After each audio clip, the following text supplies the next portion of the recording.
Even VIP presidency, not like intensifying anybody.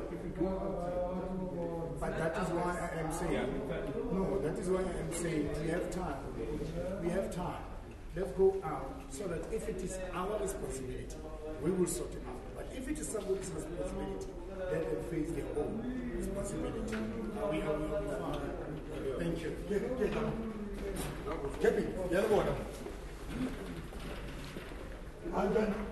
Where's it, John? Eh?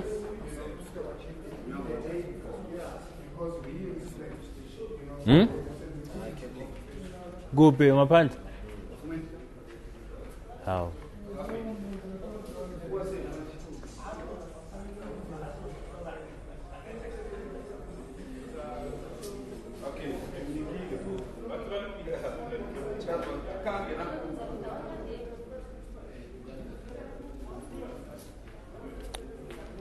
Sure, how's it? Grand. Yeah, also so shy.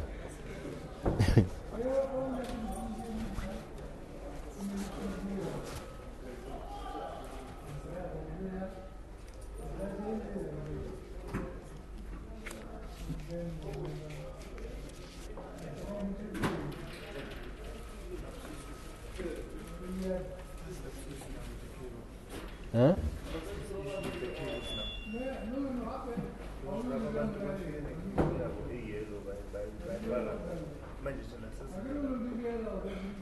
What happened?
Mr. Balloy.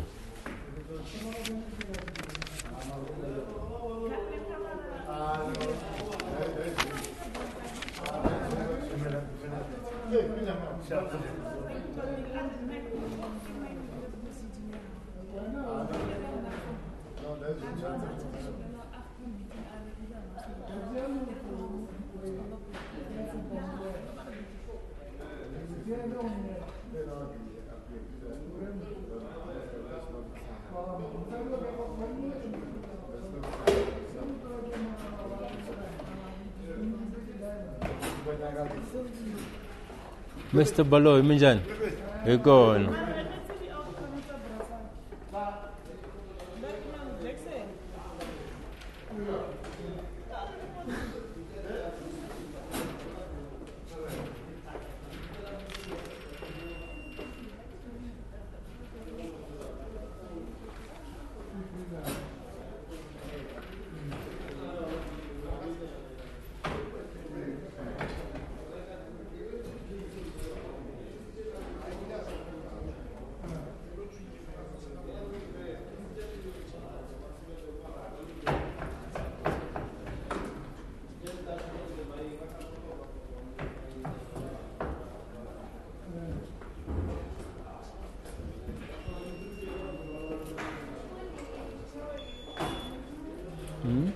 Ang shift tangan.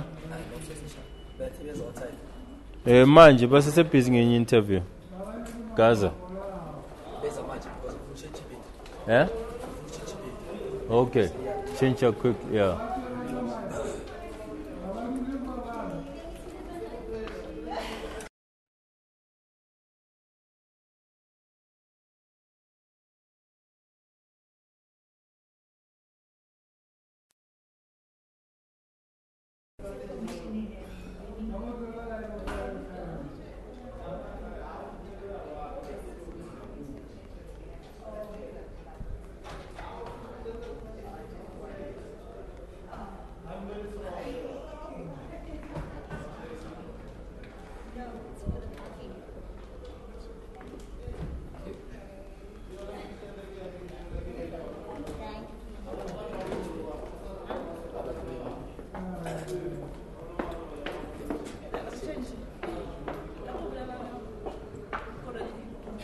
Hello. Yeah. Okay.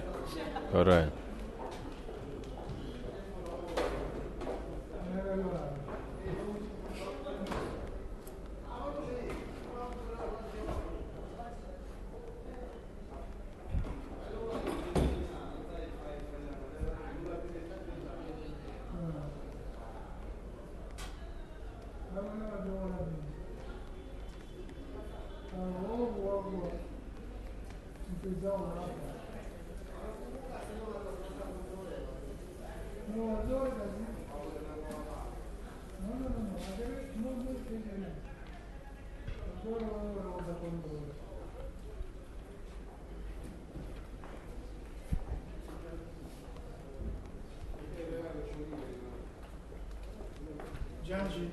All right.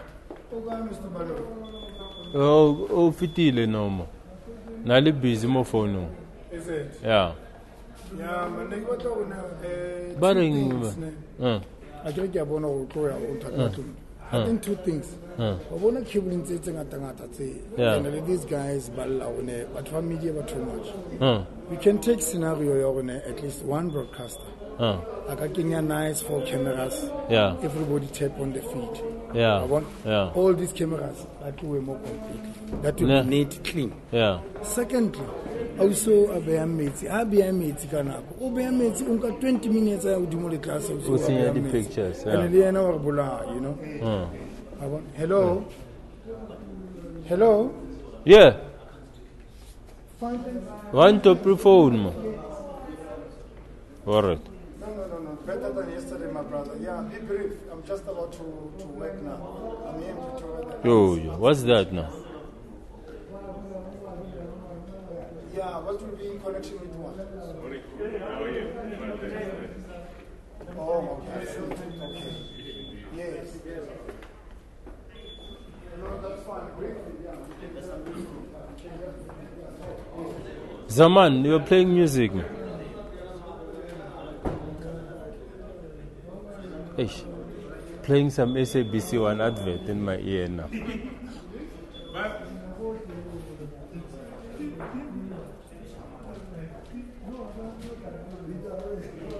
Zaman, can you clear this advert in my...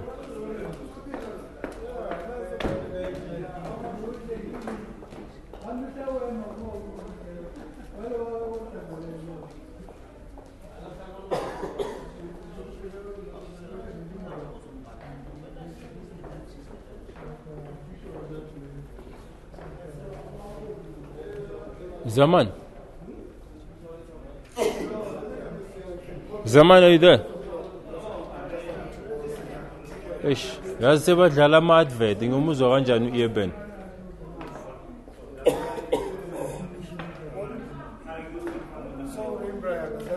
No man.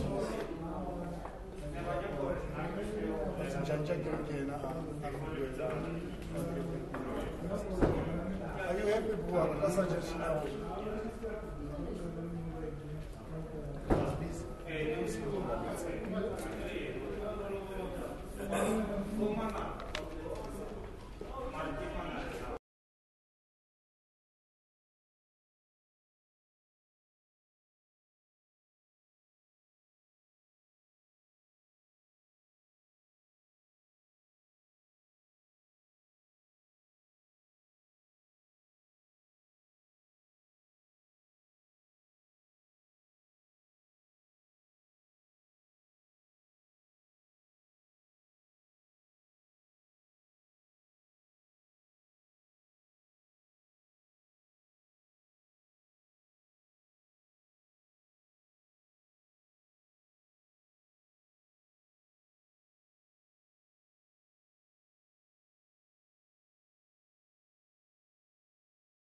including the medics.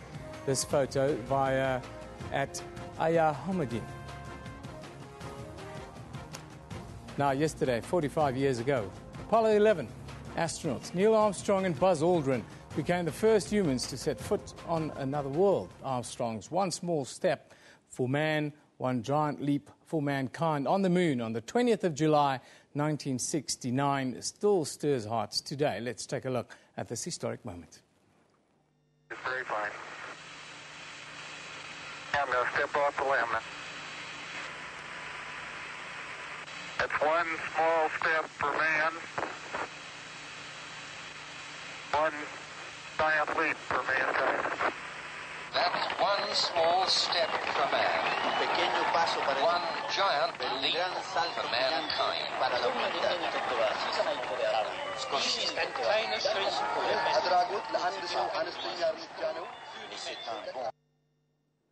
Of course, there are some among us that, well, they claim that this moon landing never happened and it all happened in a Hollywood studio. But that's a story for another day. Newsroom will be back after a short commercial break.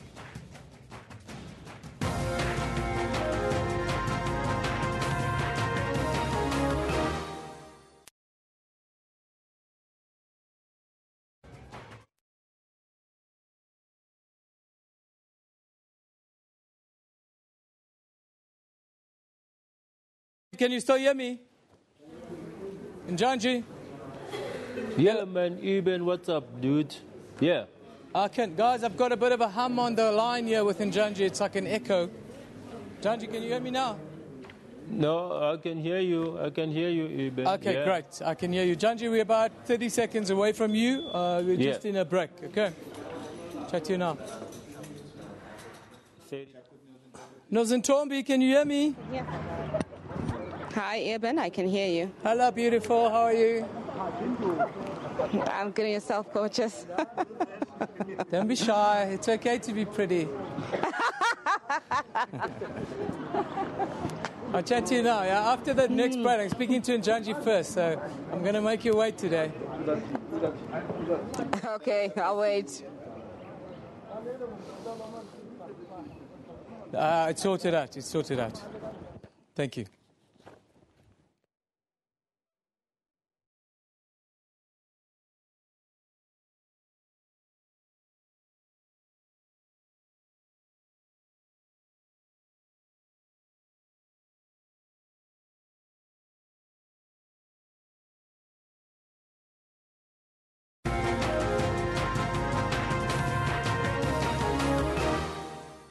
Welcome back. You're watching Newsroom on SABC News. The Arms Procurement Commission will today enter the second phase of its hearings, with mostly so-called whistleblowers testifying.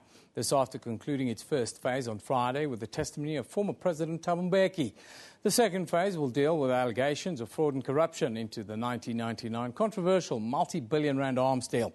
Last week, proceedings at the inquiry reached a climax and emotions ran very high as the former state president Thabo Mbeki and Paul Hoffman, representing anti-arms deal campaigner Terry Crawford Brown, were involved in, some say, nasty skirmishes. Mbeki was president when the arms deal was finalised and deputy when the acquisition was planned. He insisted that the cabinet's decisions to acquire arms were within the requirements of the Constitution. The proceedings resumes this morning and whistleblowers are expected to testify, starting with Richard Young, a losing bidder in the arms procurement process. Now, SABC reporter Njanji Chake is standing by to give us an update. Good morning, Njanji. Good morning, Eben. Njanji, we saw fireworks last week. The heat was really on. Just give us a quick recap on your views on what happened last week. Yes, even last week we saw the former President Thabo Mbeki taking the stand. After submitting that 4-page statement, he didn't deviate a lot at all from what the previous officials had testified throughout those few weeks. We had him saying that the acquisition of those arms was rational. We also heard him on Friday saying that the arms deal or the acquisition of those arms was also Nelson Mandela's arms acquisition, meaning that even the late former president, he did know about the acquisition of those arms. It became very emotional and heated when Advocate Paul Hoffman pressed the former president for more information. We later learned that he became too emotional because he said he had lost his daughter to suicide. At one stage, the former president saying that Advocate Hoffman was talking down on them. He did not like his line of questioning, even when he referred to some of the former government ministers as minions. So today is going to go a notch up as we start seeing those whistleblowers, activists, as well as arms deal critics coming through to testify. First on the stand today will be Dr. Richard Young, one of the losing bidders in that combat suits contract, Eben. Before we carry on to today and talking about the expectation, I want to go back to what happened last week with former President Mbeki. In the media, it was widely reported that President was somewhat protected by Judge Seriti. What are your views on this? You know, Eben, I've been covering this hearing since day one, and then what I noticed about the public hearings on Thursday and Friday is that those questions that we, on previous occasions, were not allowed or overruled or objected to. What we saw with those 2 days with the former president taking the stand is that most of those questions that were not allowed to be asked previously did come through here at the hearing. You'll recall that Advocate Paul Hoffman spent most of Thursday cross-examining the former president, and then on Friday morning we saw Lawyers for Human Rights continuing with that cross-examination. So all I can say is that even though there were sporadic objections, but most of the questions that were previously rejected or overruled, we saw them coming through as the former president. He could answer some of them. Some of them he said he didn't know, he was not involved in that. He was the president, even though he was the chairperson of the interministerial committee. He was not really involved with everything, and he even challenged everyone to provide proof in terms of allegations of bribery. He said that as far as he knows, members of the interministerial committee, none of them accepted or took a bribe. We even saw the former president going as far as giving us a definition of what constitutes a bribe and what is a commission. He said commissions are standard business practice. If someone is appointed a consultant, they will be paid a commission. That commission is due to them. They will be paid a commission. A commission becomes a bribe if the money exchanges hands, especially with a decision maker, or if a commission ends up in the hands of a decision maker, meaning people who were involved with the awarding or deciding in terms of who will be the winning bidder or the preferred bidder. And what are the views on former President Thabo Mbeki's performance on the stand last week?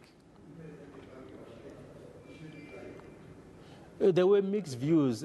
If you look at social media, some were saying that he's very defensive, some were alleging he's very evasive, whilst others were saying he's a very tough person to cross-examine. As you know, it's very rare in a country to see a former head of state coming through to testify. The last time we saw, I mean, if you look at the Truth Commission, previously there are people that were subpoenaed. They did not even come through to testify.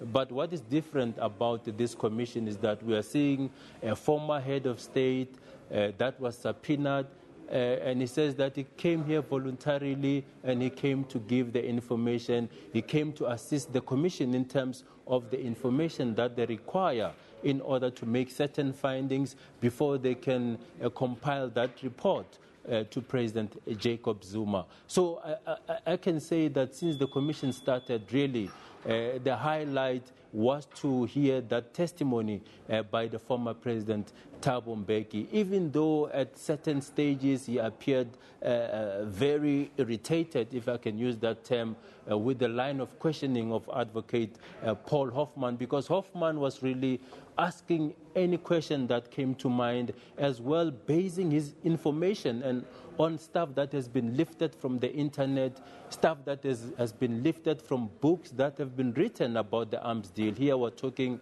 about books that have been written by people like Andrew Feinstein, Paul Holden, as well as Henny van Vuren. So it was quite interesting to see even those former government ministers coming to support the former president. We saw the former finance minister, Trevor Manuel, the former director general in the presidency, Reverend Frank Chikani, the former defense minister, Musiwa Lukota, was also here, as well as the former trade and industry, as well at the time public enterprises minister, Alec Ewin, was here. His wife, Mrs. Zanele Mbeki, was also here. It was really a very important hearing Thursday and Friday with the former president giving testimony even. Njanji, thank you very much for joining us today. We've run out of time, unfortunately. Njanji Chaki coming to you live from the Seriti Commission of Inquiry into, or the Arms Procurement Commission, as it is now known. He'll keep us updated throughout the rest of the day as to the testimony by Richard Young today, who is like, well, more fireworks are really expected. Now let's take a look at what you're talking about on social media. Of course, it's all about Hashim Amla today after a fantastic, very rare victory. Cyril Ramaphosa, at Cyril Ramaphosa, it must obviously be either the same name or a fake one. He says, Hashim Amla, what a player, what a captain, making some brave, exciting decisions. South Africa versus Sri Lanka, exciting new era for the Proteas, that's right. A very astute captain, and every decision that Hashim Amla made over the weekend seemed to come off. Sarah B says, well done at Amla Hash on your first victory as a captain. Hashtag Proteas, of course. Proteas beat them in goal. Wesley says, and congrats to official CSA for a great win earlier against Sri Lanka. Great start for Amla as skipper. SA versus Sri Lanka, of course. South Africa won in goal. Nathir Jacob says, Test cricket is the best form of cricket. Yes, it is. Rennie says, well done. Just Proteas flying the SA flag high by rewriting the history books. It was a fantastic victory. In the fortress Gaul, as it is known in Sri Lanka. They haven't lost there in more than 10 years. And South Africa, well, with Dale Steyn leading the way. And JP Duminy chipping in with 100 and a couple of wickets, did the business for South Africa on the day. Let's take a look at what's on our Facebook page. Now, today, well, there you will see that the arms deal critic and losing bidder, Dr. Richard Young, will testify during Phase 2 of the Seriti Commission of Inquiry. You can also read more on the public hearings into the eviction of illegal shack dwellers in Luandle, which is expected to continue later today.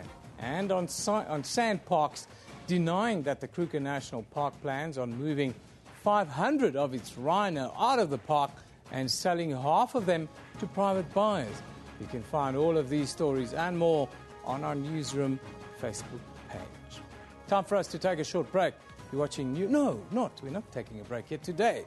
We remember Hollywood actor James Garner, who died of natural causes at his Los Angeles home on Saturday. Garner was the US star of hit TV series The Rockford Files and Maverick, and enjoyed a career that spanned 5 decades and more than 80 movies.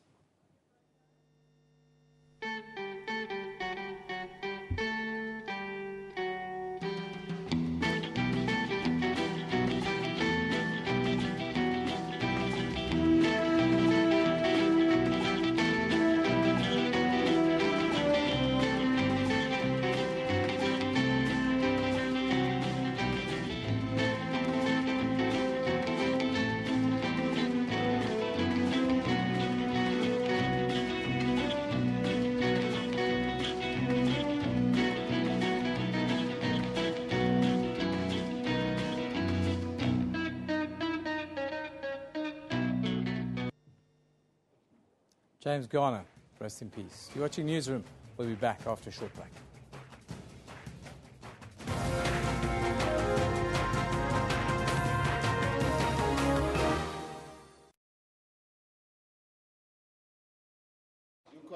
Nozintombi, are you ready for me now, my darling? I'm ready for you, Evan. We're just doing heads, then I'm coming to you. You can do it over there. Okay, I'll no do problem. the crossing over here. They found the boy, the 5-year-old boy.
Well, welcome back. You're watching Newsroom on SABC News. Let's take a look at the news-making headlines this morning. A 5-year-old boy, Mungezi Pike, who was kidnapped in Bronkhorstspruit, east of Pretoria during a hijacking last week, has, according to police, been found unharmed. 4 armed men took the boy after assaulting and hijacking his father. Gauteng police are offering a reward of 50,000 rand for any information leading to the arrest of the suspects. Phase 2 of the Arms Procurement Commission's public hearings will start this morning, with mostly so-called whistleblowers testifying. This after concluding its first phase on Friday with the testimony of former President Thabo Mbeki. Those expected to testify in the second phase include, among others, Cape Town Mayor Patricia de Lille, whistleblowers Andrew Feinstein, Terry Crawford-Brown and Richard Young. Trade union Solidarity is optimistic that the strike in the metal and engineering sector could end soon. It says that it's confident that striking workers in lower ranks will accept the new 10% salary increase proposal that employers have offered. Unions including NUMSA submitted the proposal to the industry's bargaining council after mediation by the CCMA and Labour Department. South Africa has joined international countries calling for a thorough investigation to determine the cause of the Malaysian Airlines plane crash in the eastern Ukraine last week. President Jacob Zuma says the developments are a painful reminder that the political situation in the Ukraine requires an urgent solution. The number of Palestinians killed by Israeli fire in the latest round of Gaza violence has risen to 472. Thousands of people participated in rallies in France, Vienna, Stockholm and Amsterdam in solidarity with hundreds of Palestinians who held a protest march in the West Bank. The United Nations Security Council is expected to hold an emergency meeting on the Gaza situation. And lastly, in sport, Proteas Test captain Hashim Amla started his captaincy in a fine style after a 153-run win over Sri Lanka in the first test of the 2-match series. South African fast bowlers Dale Steyn and Morne Morkel ripped through the Sri Lanka batting lineup to seal the win. The win was only the Proteas' third on the island and their first in 14 years. Remember, all these top stories are available on our Facebook page. You can also follow us on Twitter at SABC Newsroom. Evan, back to you. Thank you very much, Catrine. Now, the Farlam Commission of Inquiry is also not short of drama at the moment, as the focus once again falls on Mr. X. Police witness accused the AMCU president, Joseph Matunjwa, of being responsible for the confrontation between police officers and striking Marikana miners that left 34 people dead. His testimony was interrupted as Advocate Dali Mpofu brought to the attention of Ian Farlam that widows of those killed at Marikana could not be part of the proceedings to hear the circumstances that led to their husbands' deaths. The commission resumes this morning, and AMCU legal representatives are expected to cross-examine Mr. X. Now, for the latest, we go to our reporter, Nozintombi Mia, who is there. Good morning, Nozintombi. Good morning, Evan. Firstly, Mr. X, with his hair-raising testimony accusing the AMCU president, just give us a little insight on that, please.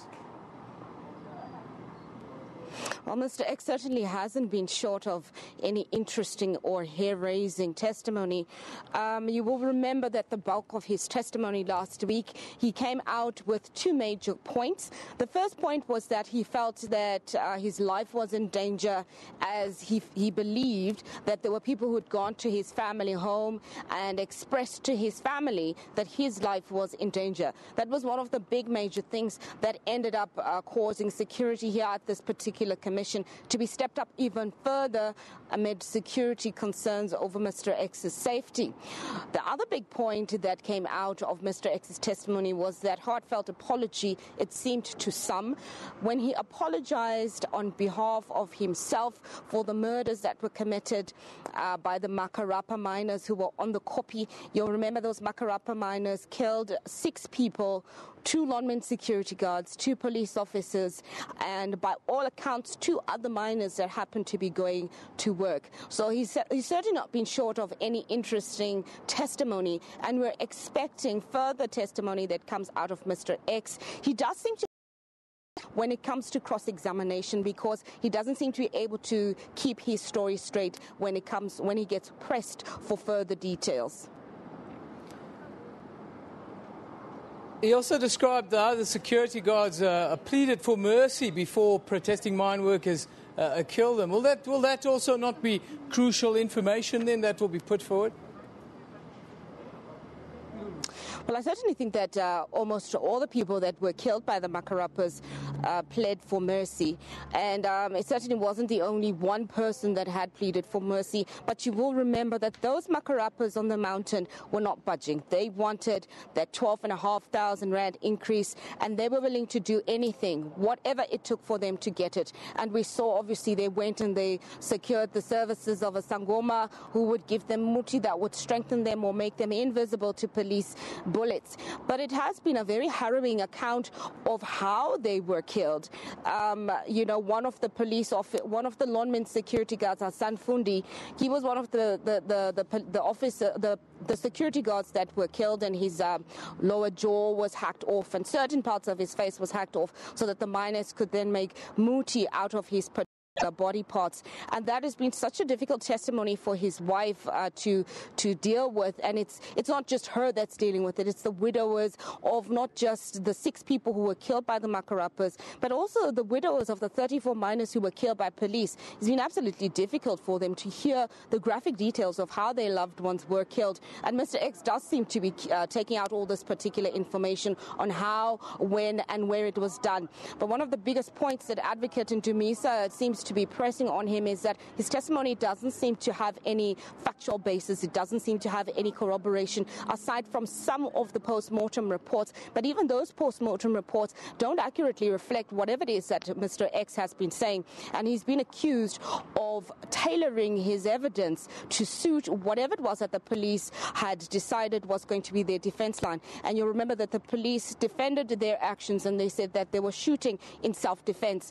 Now, it does seem as though Mr. X's evidence seems to fit in the police's timeline of how events happened, of who were some of the people that were on the copy, how it was that some of them, the 6 people were killed, how they died, and what police intervention was put in place. But only time will tell during the course of this week whether or not Mr. X really is honest in his evidence and his testimony, or whether it was all a big ploy to corroborate whatever it was that the police's line was.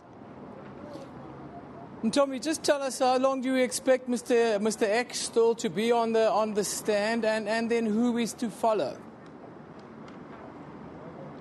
Well, Mr. X has proven to himself to be a very unreliable and spotty witness in terms of sitting throughout a session of the particular commission proceedings. So we are anticipating that his cross-examination by AMCU, by Lonmin, and by the lawyers of the injured miners, we're expecting that his testimony will last through the better part of this particular week. And you will remember that once Mr. X has concluded his testimony, it will then be the opportunity of Lonmin to give their case and to bring up their witnesses.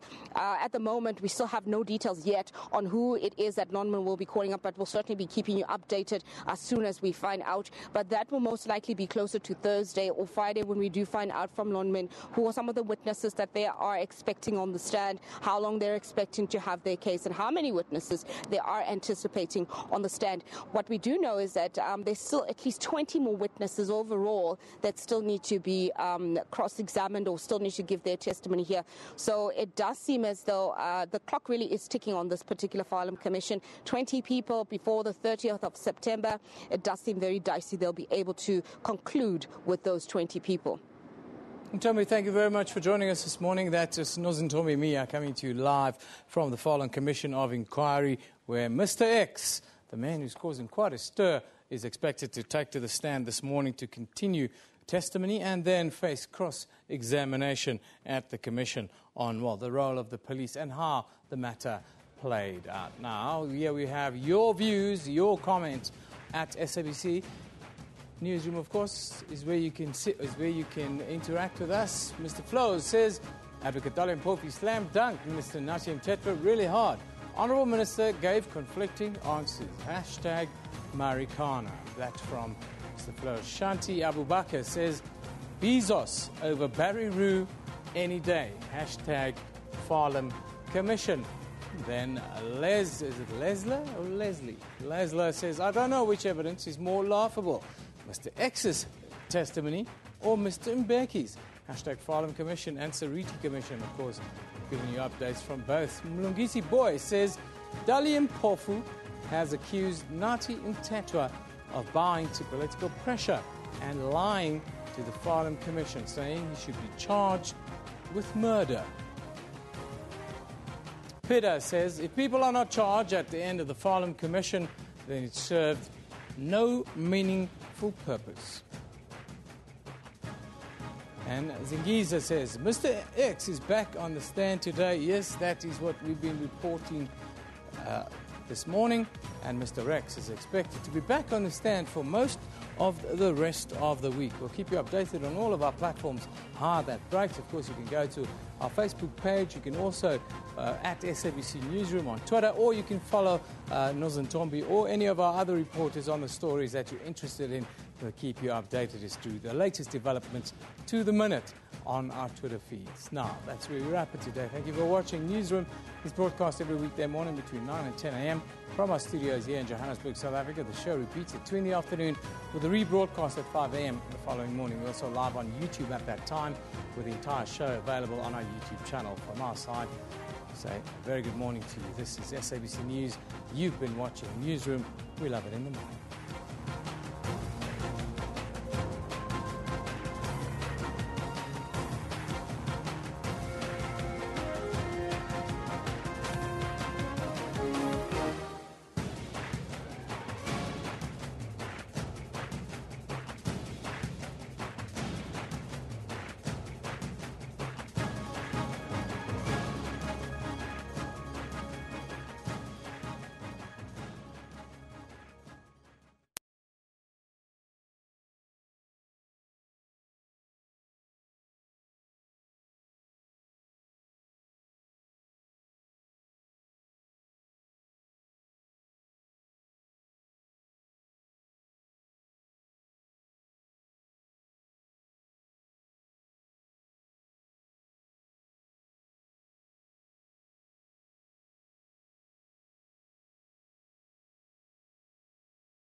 Yes, sir. We are very well, thank you. How are you? We can hear you loud and clear, brother. 100%, boss.